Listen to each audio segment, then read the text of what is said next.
मैं हूं अमीश देवगन। आप सबको नववर्ष की हार्दिक शुभकामनाएं।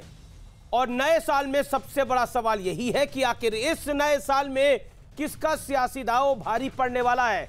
राजनीति की बिसात पर किसकी शह और किसकी मात होने वाली है।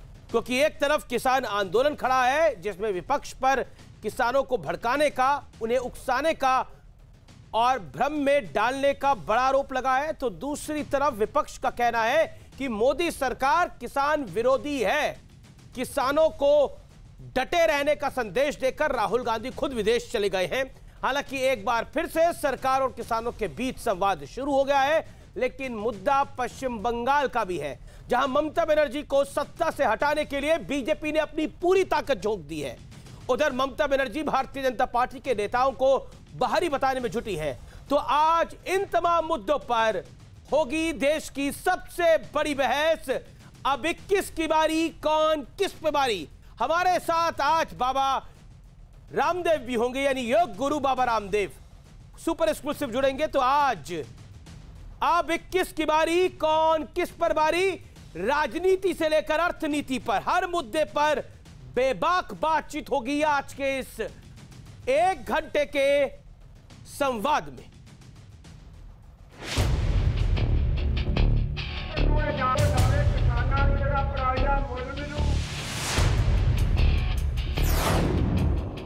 नए साल की बिसात,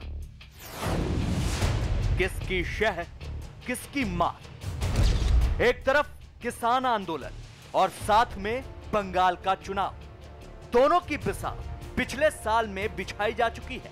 लेकिन सवाल है, नए साल यानी 2021 में इस बिसात पर किसका दांव भारी पड़ेगा। बंगाल में ममता दीदी का किला फतह करने के लिए भारतीय जनता पार्टी ने जमीन आसमान एक कर दिया है।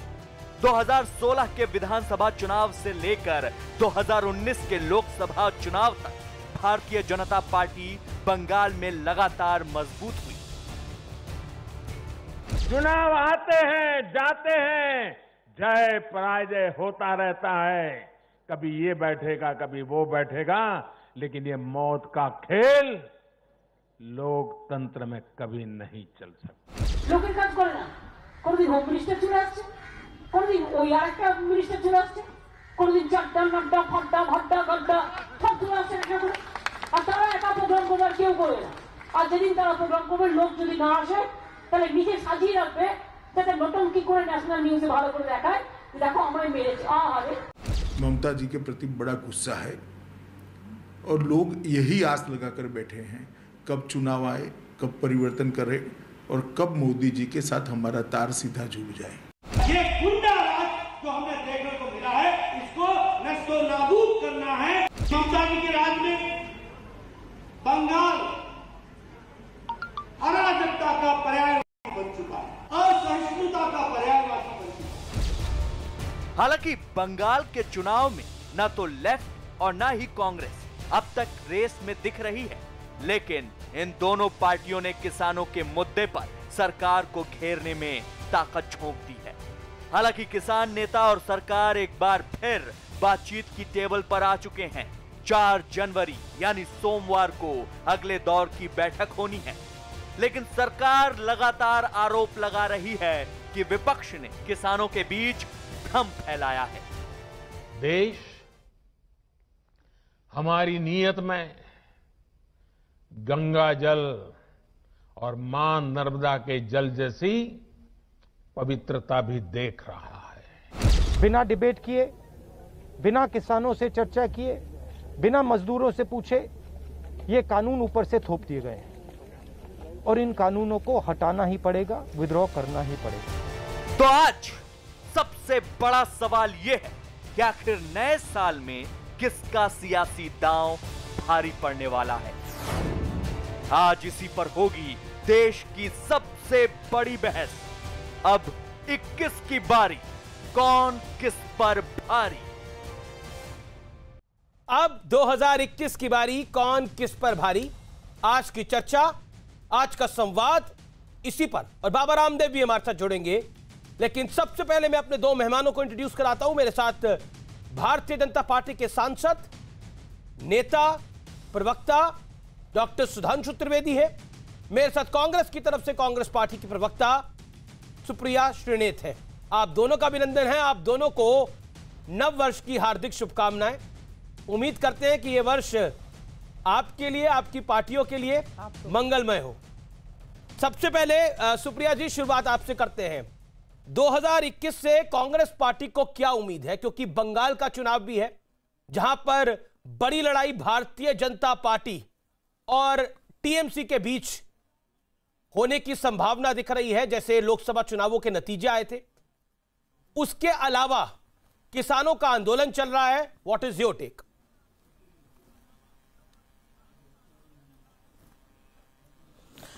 आपको, आपकी सारी टीम को, सुधांशु जी को और सभी को नववर्ष की हार्दिक शुभकामनाएं। और हम ये यकीन करते हैं कि 2021 सारे विश्व के लिए एक ज्यादा सुरक्षित और ज्यादा स्वस्थ वर्ष होगा।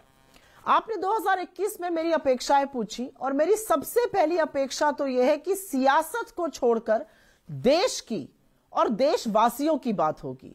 सियासत को छोड़ के हम किसानों की, युवाओं की, महिलाओं की, मजदूरों की, हर उस वर्ग की बात करेंगे जो इस देश का वासी है और जिसको कहीं ना कहीं प्रताड़ित किया गया है, चाहे वो नीतियों के थ्रू किया गया हो, चाहे वो नियमों के थ्रू किया गया हो, चाहे वो गलत नीति निर्धारण के थ्रू किया गया हो।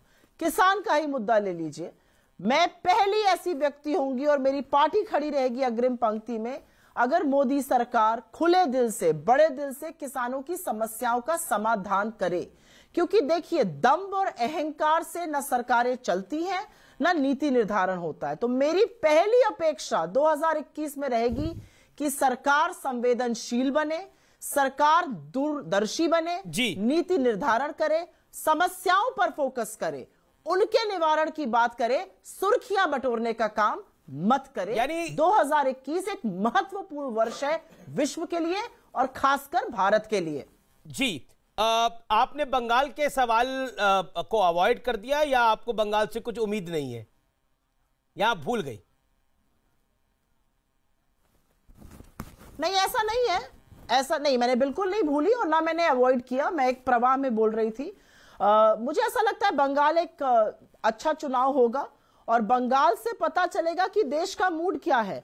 और भारतीय जनता पार्टी, क्योंकि आपने अपने शुरुआत में कहा था, जो आपकी रिपोर्ट थी कि सारी ताकत झोंक दी है, ताकत किस लिए झोंकी जा रही है ये मुझसे ज्यादा आप जानते हैं। जिस तरह की वहां पे संवाद हो रहा है, जिस तरह की विभाजनकारी नीतियों की बात हो रही है, मुझे ऐसा लगता है, इसीलिए मैंने कहा सियासत पीछे होगी, राजनीति और गंदी राजनीति पीछे होगी, देश आगे होगा, लोगों का जो मत है वो आगे होगा, जो निर्वाचित सरकारें हैं वो सुरक्षित रहेंगी इस देश में। ये मैं 2021 से आशा करती हूं। डॉक्टर सुधांशु त्रिवेदी, आप पेशे से इंजीनियर भी हैं और ऐसा राजनीतिक हलकों में बड़ी चर्चा है कि आप भविष्य को भी अच्छे से समझ लेते हैं। अब इसकी बानगी तो कोई नहीं कर सकता, लेकिन मैं आपसे सवाल पूछ रहा हूं, 2021 भारतीय जनता पार्टी की दृष्टि से कैसा साल होगा? और कांग्रेस ने अभी खुले तौर पे बोला गंदी राजनीति, विभाजनकारी राजनीति, देश की बात, देशवासियों की बात होनी चाहिए। देखिए, ये ग्रेगोरियन कैलेंडर का नया वर्ष प्रारंभ हुआ है। हम सभी को इसकी बधाई देते हैं। और फिर मैं कहना चाहूंगा, जैसे सुप्रिया जी ने कहा, बहुत मतलब जिसे कहते हैं प्रत्यक्ष रूप से बहुत अच्छी लगने वाली बातें कही कि किसान की बात, राजनीति की बात नहीं होनी चाहिए, राष्ट्रहित की बात होनी चाहिए। जो विगत वर्ष गुजरा बहुत चुनौतियों और समस्याओं से भरा हुआ था। पिछले वर्ष की शुरुआत ही सीए एनआरसी के आंदोलन, दिल्ली में हुए दुखद दंगों के साथ हुई। फिर कोरोना का दौर देखा, चीन की आक्रामकता का दौर देखा और कालखंड समाप्त होते होते किसानों का आंदोलन भी देखा। हाँ, बीच में कुछ एक अच्छी सिल्वर लाइनिंग्स भी दिखी। श्री राम जन्मभूमि का शिलान्यास हुआ, राफेल भारत की वायुसेना में आकर जुड़ गया। परंतु इस हर मौके पर, ये जितने मैंने 5-6 मौके दिखाए, देश की जनता ने भी देखा कि कहां पे सियासत थी, कहां पे राष्ट्र का हित था। इसको मैं सीधे इंगित नहीं करना चाहूंगा, क्योंकि देश की सारी जनता ने समझदारी से देखा कि कोरोना के समय जब हमारे स्वास्थ्य कर्मी के ऊपर आक्रमण हो रहे थे, कहां पे सियासत थी, कहां राष्ट्र का हित था। हम लोगों ने यह भी देखा कि चीन की आक्रामकता के समय कहां राष्ट्र का हित था, कहां सियासत थी, और अभी हमने आंदोलन के दौरान देखा। हाँ, 2021 शुरू हुआ है, 2 सकारात्मक संकेत दिखे। एक तो किसानों के साथ हुई वार्ता में कम से कम 2 बिंदुओं पर सहमति बनी, जो कृषि मंत्री जी ने कहा, यानी आधी बातों पर सहमति बनी, और जो ट्रैक्टर रैली थी प्रस्तावित, उन्होंने रोकी। इसका मतलब है कुछ सकारात्मक समाधान दिखने की तरफ बढ़ा, और एक वैक्सीन की शुरुआत हुई है। अब मैं ये भी कहूं, इसे मैं लाइटर नोट पे कहना चाहूंगा, भाई हो सकता है कि कुछ लोग काफी दूरदृष्टि रखते हुए बहुत दूर चले गए, इसलिए किसानों के बीच में समाधान दिखने की संभावना बढ़ गई।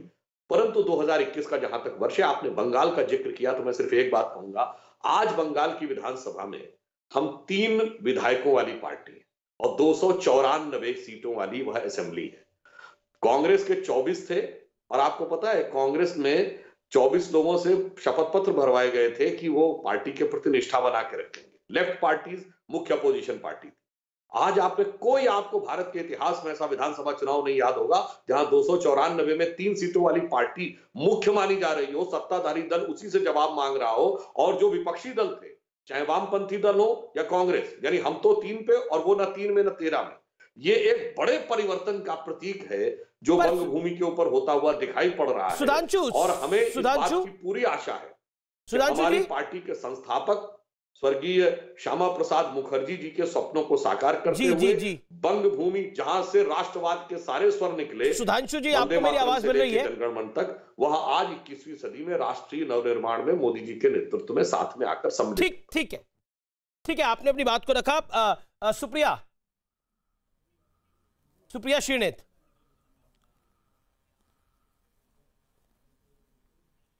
जी, मैं इसको पहले दिन ही दलगत राजनीति का रूप नहीं देना चाह रही थी। मुझे लग रहा था 2021 में एक बड़ा बदलाव होगा कि हम सब लोग जो टीवी पर आकर और लोगों आपके माध्यम से लोगों से बात करते हैं, सच बोलेंगे और राष्ट्रहित की बात करेंगे, पर पता नहीं वो बदलेगा कि नहीं बदलेगा। मैं तो आशा ही और अपेक्षा ही कर सकती हूँ कि वो बदलेगा।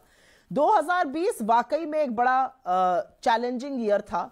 चीन आज भी हमारे देश की सीमा में घुसा हुआ है, आज भी कोर कमांडर लेवल की टॉक्स हो रही हैं, हम के कहीं पर भी अभी तक वहां पर समाधान नहीं मिला है। प्रधानमंत्री ने 2 बार, जून में और सितंबर में दोनों बार गलत कहा कि कोई नहीं घुसा हुआ है, उसको चीन ने बार बार यूज किया। तो मुझे लगता है हमें समाधान चीन का ढूंढना पड़ेगा 2021 में, उनको वो लाल आंखें दिखानी पड़ेंगी जिसकी वो पहले बात किया करते थे। तो चीन की ये बात है। कोरोना की जो बात है, ये एक वैश्विक महामारी है, मैं मानती हूं, और वैश्विक महामारी के चलते हम लोग नंबर 2 पर हैं। 2 लाख के करीब लोगों की मौत हिंदुस्तान में हो चुकी है। संक्रमण के मामले में हम नंबर 2 पर हैं।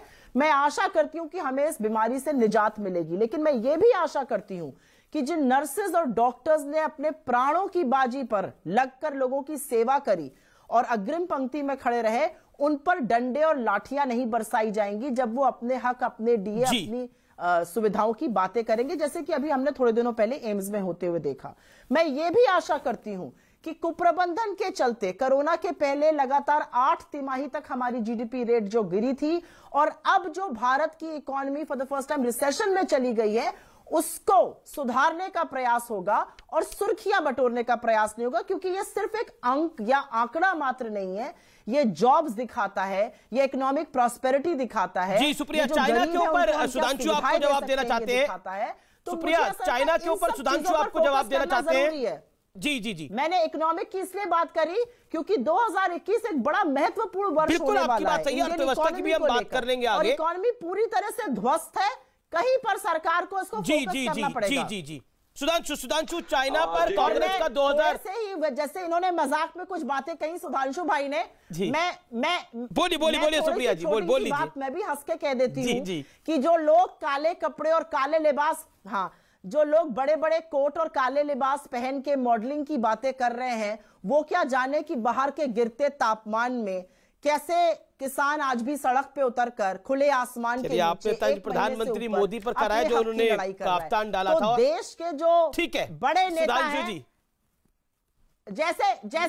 जैसे इन्होंने थोड़ा सा सरकास्टिक बात करी थी, वैसे मैंने भी कर दी। मुझे ऐसा लगता है कि वाद विवाद में ये सब चलता है और इनको भी बुरा नहीं मानना चाहिए, जैसे मैंने इनकी कटाक्ष का बुरा नहीं माना था। सुधांशु जी, नहीं, इसमें सुप्रिया जी कोई बुरा मानने की बात नहीं। आपने सर्दी के तापमान की चर्चा की, और तमाम ऐसे नेता हैं जो तापमान का मिलान करने के लिए मिलान की उड़ान में दिखाई पड़ रहे हैं। वहां पे किसान को लेकर क्या ज्ञान होगा वो एक आगे आने वाले समय में आएगा। परंतु अब मैं आपको इस बात का उत्तर देता हूं जो आपने कहा। देखिए, आपने एम्स का रेफरेंस दिया, चाइना के ऊपर सुधांशु जी, चाइना के ऊपर बोला गया, चाइना में कांग्रेस का 2020 वाला ही रह गया। सारी बातों का उत्तर दे रहा हूं अमीश जी, सारी जी। एम्स में सर्वोच्च न्यायालय ने अपनी टिप्पणी दे दी, तो उस पर हम कुछ टिप्पणी अब देना उचित नहीं समझते।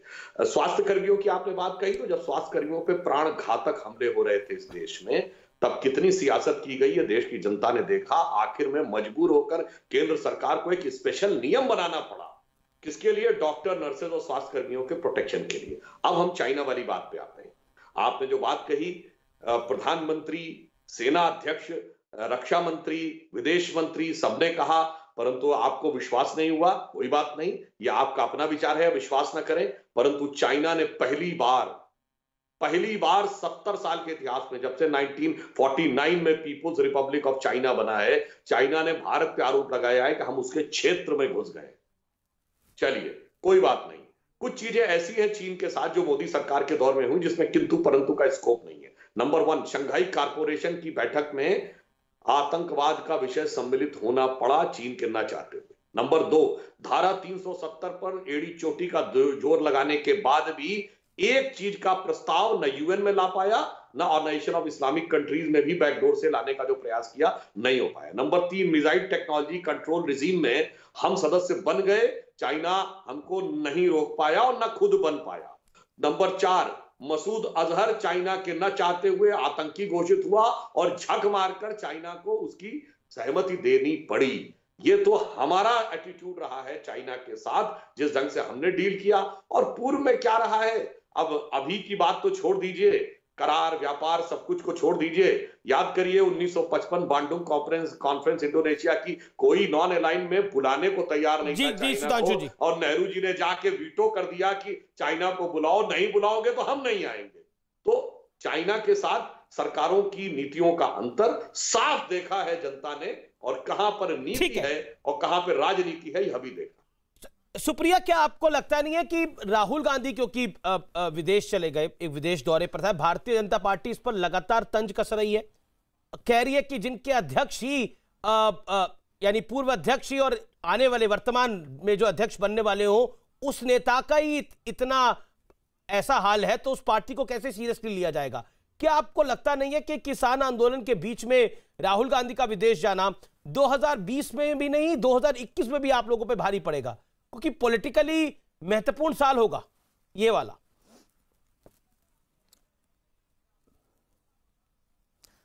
मैं आपकी बात का बिल्कुल जवाब दूंगी। कौन कहां गया है उससे ज्यादा यह जरूरी है कि कौन कहां नहीं गया है। 30 किलोमीटर दूर प्रधानमंत्री जी जाके फार्मर्स से मिल लेते और बात करते और खुले दिल और साफ दिल से बात करते, तो 45 किसानों को 1 महीने से ऊपर में अपनी शहादत नहीं देनी पड़ती। तो कौन कहां गया है वो छोड़ दीजिए, कौन कहां नहीं गया है उसकी बात कर लेते हैं। आपके पास मोरों को खिलाने के लिए दाना है, आपके पास टाइम है, लेकिन आपके पास किसान से मिलने के लिए टाइम नहीं है। आपके पास हर तरह के खाली फाइल खड़े होकर फोटो खिंचाने का टाइम है, किसान से मिलने का टाइम नहीं है। क्योंकि सुधांशु जी ने एक लंबा जवाब दिया चाइना पर, तो मैं कुछ सवाल जरूर पूछना चाहूंगी अपने मित्र से। 18 मीटिंग हुई थी प्रधानमंत्री मोदी जी की, चाइना से बड़े प्रगाढ़ संबंध थे, मुख्यमंत्री रहते हुए भी डायरेक्ट रिलेशंस थे। तो इतना बड़ा उन्होंने समिट करी साबरमती में, महाबलीपुरम में, उसका क्या नतीजा हुआ? पहले डोकलाम में, फिर यहां पर उन्होंने बार बार हमारी पीठ पे छुरा ही घोपा। तो मुझे ऐसा लगता है 2021 में फॉरेन पॉलिसी को थोड़ा ढंग से देखना पड़ेगा, क्योंकि हमारी चाइना वाली फॉरेन पॉलिसी में तो अब ये जग जाहिर है कि प्रधानमंत्री जी कुछ और, यानी आप कह रहे हैं कि हमारी अब चाइना वाली पॉलिसी में, फॉरेन पॉलिसी में रिजल्ट नहीं आ रहा। ओके डॉक्टर त्रिवेदी, वेबसाइट पर जी देखिए, मैंने जितने भी एक मिनट मैं अपनी बात पूरी कर लूं, जैसे आपने मुझे टोका था, मुझे अपनी बात 2 सेकंड में पूरी करने दीजिए। आप 10 सेकंड में कंप्लीट करिए। लेकिन डिफेंस मिनिस्ट्री की वेबसाइट पर जो रिपोर्ट लगाई जाती है उसको क्यों, जी हाँ, तो डिफेंस मिनिस्ट्री की वेबसाइट पे जो रिपोर्ट लगती है, जो बताती है कि इंट्रूजन हुआ है, उसको क्यों हटा दिया जाता है? इन्हीं सब बातों से तो शक शुबा पैदा होता है इंटरनेशनल कम्युनिटी में। तो मुझे ऐसा लगता है 2021 में फॉरेन पॉलिसी को, इकोनॉमिक पॉलिसी को फोकस करने की जरूरत है, इधर उधर की बातें मत करिए। जी। जो कारवां लुट रहा है उसको बचाइए, कारवां जो लुट रहा है उसको बचाइए। सुधांशु त्रिवेदी, कारवां लुट रहा है उसको बचाइए, बताइए क्विकली। आप दोनों थोड़ा छोटे छोटे जवाब दीजिए, 40-40 सेकंड के अंदर। सवाल कहीं है अभी? जो कुछ मैंने पिछली बातें बताई थी वो सारी की सारी वो कारवां क्यों लुट रहा है? जिस जमाने में शी जिनपिंग के साथ बातचीत हो रही थी उसके साथ। दूसरा, जो आपने रक्षा मंत्रालय की वेबसाइट कही थी, वहां इंट्रूजन नहीं ट्रांसग्रेशन शब्द था। ट्रांसग्रेशन तो हमने कहा, वो आए, खदेड़ दिया गया उनको। अब दूसरी बात, जहां तक हम कार्रवाई की बात कह रहे हैं, तो साहब एक का कारवां ऐसा था कि देखी जमाने की यारी बिछड़े सभी बारी बारी। और तो और छोड़िए, सहयोगी दल तो छोड़िए, आज शिवसेना ने कह दिया कि शरद पवार जी को नेता बना दिया जाए। अपने पार्टी के अंदर 23 बड़े बड़े लोग कारवां के ऊपर अलग होने को तैयार। और हमारी तरफ से मोदी जी, इनको कितना अलग थलग किया गया। और मोदी जी के लिए वो लाइन लागू हुई कि मंजिलों की जुस्तजू में मैं अकेला ही चला था, लोग यूं जुड़ते गए और कारवां बनता गया। तो हमारा कारवां जुड़ रहा है, आपका कारवां अलग हो रहा है। जनता से लेके, नेता से लेके पार्टी के अंदर तक यह विचार करने का विषय। लेकिन सुधांशु एक, क्योंकि कारवां लुटने की बात हुई है तो मेरे मन में भी एक सवाल आया। आपके कारवां में से भी अकाली दल, आपका बड़ा पुराना साथी, निकल गया, शिवसेना तो चला ही गया। और क्या आपको लगता है हनुमान बेनीवाल भी राजस्थान में आपके साथी थे, चले गए हैं, तो आप अपने कारवां के बारे में क्या कहना चाहते हैं? चलिए, इनका कारवां, इनके कारवां की तो हालत खराब है, वो तो इनकी पार्टी के नेता भी मानते हैं, लेकिन मैं आपके कारवां की बात करता हूं सुधांशु त्रिवेदी। देखिए, मैं एक और बात, एनडीए का कारवां, देखिए एनडीए के कारवां से जो हमसे अलग हुआ, उसके बाद क्या हश्र हुआ। देखिए, मायावती को हमने समर्थन किया था, मायावती अलग हुई और भाजपा की 300 तक की सीटें आ गई। जेडीएस कर्नाटक में हमसे अलग हुआ था, मैं धोखा दिया, हमारी स्पष्ट बहुमत की सरकार बनी। शिवसेना हमसे अलग हुई, आज हम शिवसेना से दुगनी बड़ी पार्टी है महाराष्ट्र में। आगे क्या होगा ये वक्त बताएगा। तो हमारे साथ यानी सुधांशु आप कह रहे हैं कि आपको छोड़ने के बाद उनका कुछ बचता नहीं। और सुप्रिया जी, आपके लिए कहा जाता है जो आपके साथ जुड़ता है उसका कुछ बचता नहीं।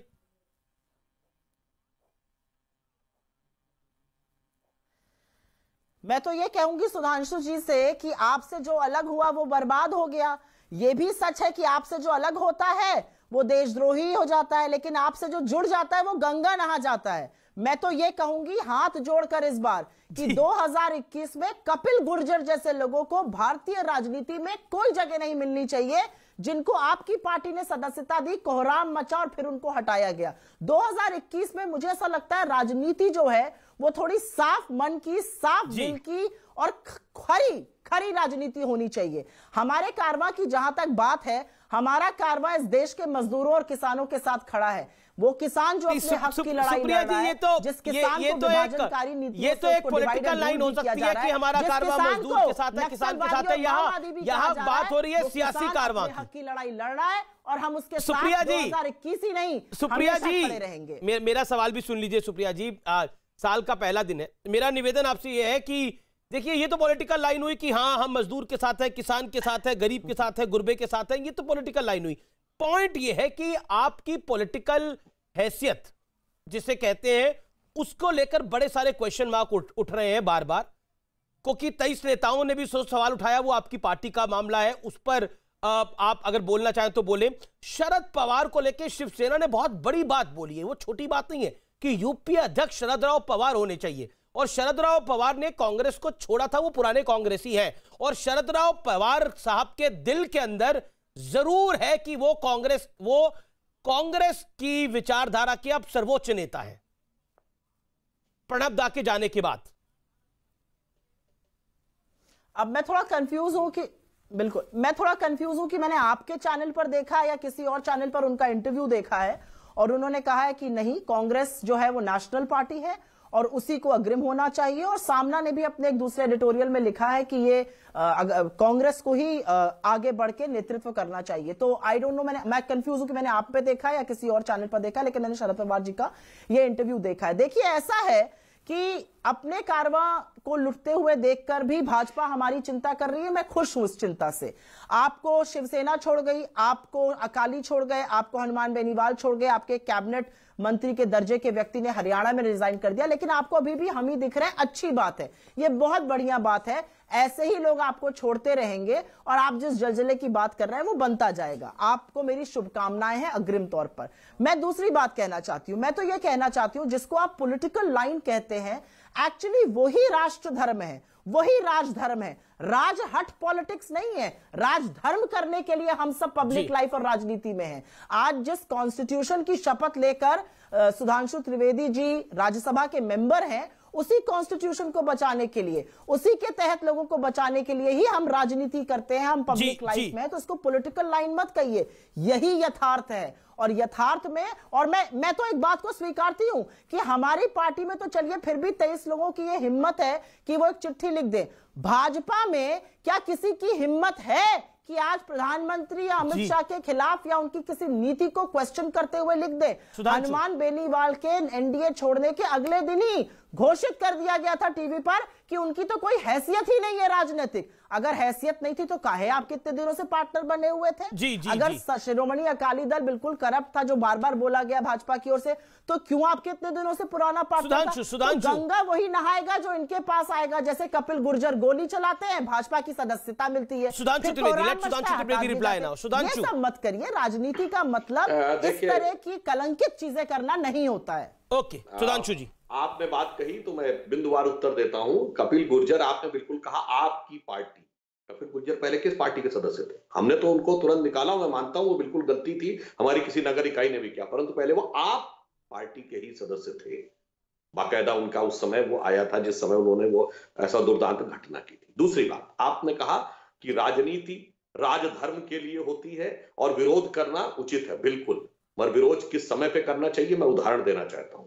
हमारा मनमोहन सिंह जी से घनघोर विरोध था और हम मनमोहन सिंह जी को बेहद कमजोर प्रधानमंत्री कहते थे, परंतु याद करिए जिस दिन नवाज शरीफ जी ने मनमोहन सिंह जी को देहाती औरत और अन्य प्रकार के अपमानजनक शब्द कहे थे, तो नरेंद्र मोदी जी ने बतौर मुख्यमंत्री गुजरात कहा था, कौन होता है पाकिस्तान का प्रधानमंत्री हमारे 125 करोड़ देशवासियों के प्रतिनिधि प्रधानमंत्री के बारे में कुछ बोलने वाला।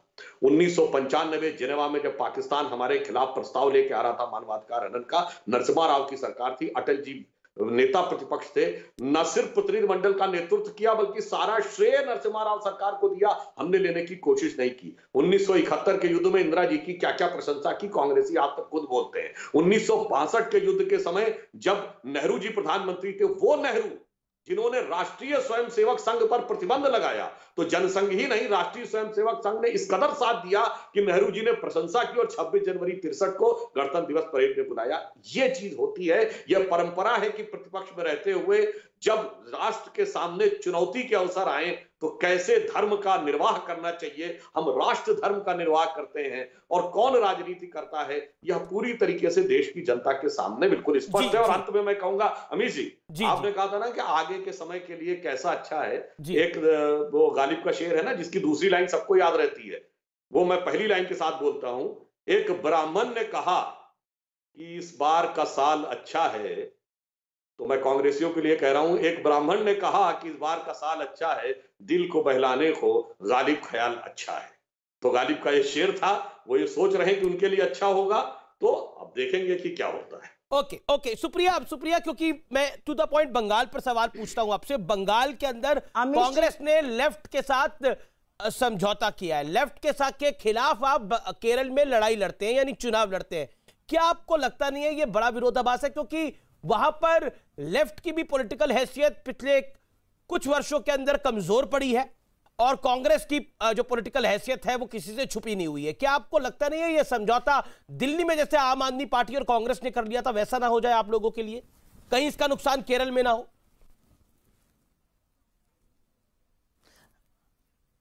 मैं इसका आपको बिल्कुल डायरेक्ट जवाब दूंगी, लेकिन मैं दो चीजें याद दिलाने देना चाहती हूं सुधांशु त्रिवेदी जी को।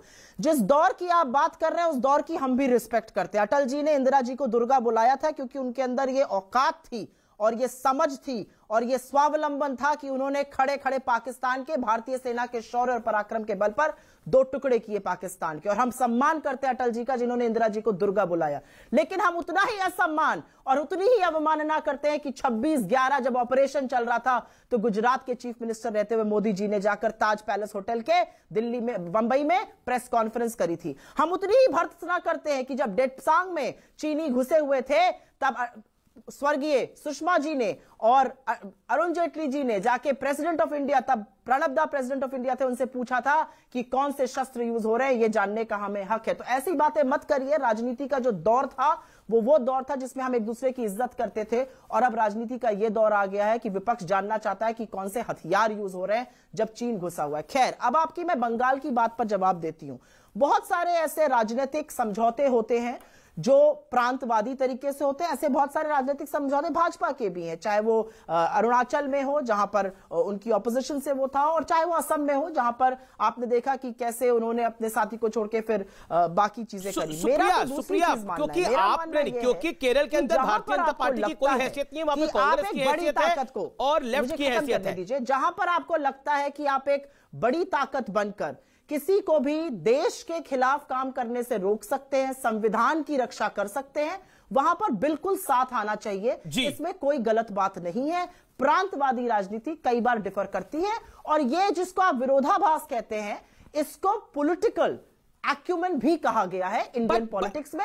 ये भाजपा ने भी किया है, ये हमने भी किया है। महाराष्ट्र में शिवसेना, बंगाल में लेफ्ट, तो यानी आपकी अपनी आइडियोलॉजी कहां जाएगी ऐसे में? क्या आपको लगता नहीं है कि आप एक अल्ट्रा राइट विंग पार्टी के साथ है महाराष्ट्र के अंदर, जहां सरकार चला रहे हैं आप केरल के अंदर आप लेफ्ट के साथ लड़ाई लड़ते हैं, वहां मुस्लिम लीग आपके लिए फ्रेंडली पार्टी है। क्या आपको लगता नहीं है बड़ा विरोधाभास है? बंगाल में आप लेफ्ट के साथ आ जाएंगे, क्या आपको लगता नहीं है ये आपके लिए बड़ा पॉलिटिकल विरोधाभास है? क्योंकि जब कांग्रेस ने ऐसे समझौते किए नुकसान हुआ है। उत्तर प्रदेश आपने मुलायम सिंह यादव की सरकार बचाई, आज आपका हश्र क्या है? दिल्ली आपने अरविंद केजरीवाल को पहली बार सीएम बनाया, आपका हश्र क्या है? बिहार आपने लालू यादव की मदद करी, आज आपका हश्र क्या है? इसका एक बैकग्राउंड है, क्योंकि कांग्रेस ने जब किसी को समर्थन दिया है वो पार्टी तो आगे बढ़ गई है, लेकिन कांग्रेस को नुकसान हुआ है।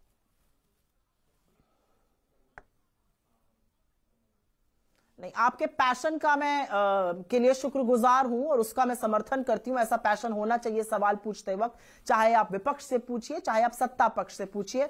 I am grateful for that. लेकिन मैं तो ये कहूंगी, आपने महाराष्ट्र का एग्जाम्पल दिया और वहां पर जो हमारी कोalition गवर्नमेंट है वो एक कॉमन मिनिमम प्रोग्राम पर चल रही है। हमारा एक आपसी समझौता है, उस समझौते के तहत हमारे कुछ आपसी एजेंडा है जिसपे हमारा सर्वमत से हम उसका सम्मान करते हैं एक दूसरे का, और वैसे चल रही है। उसको अल्ट्रा राइट कहना तो आप एक मत का, आप एक निर्वाचित सरकार का कहीं ना कहीं अपमान कर रहे हैं। मैं उससे ताज्जुब नहीं रखती हूं।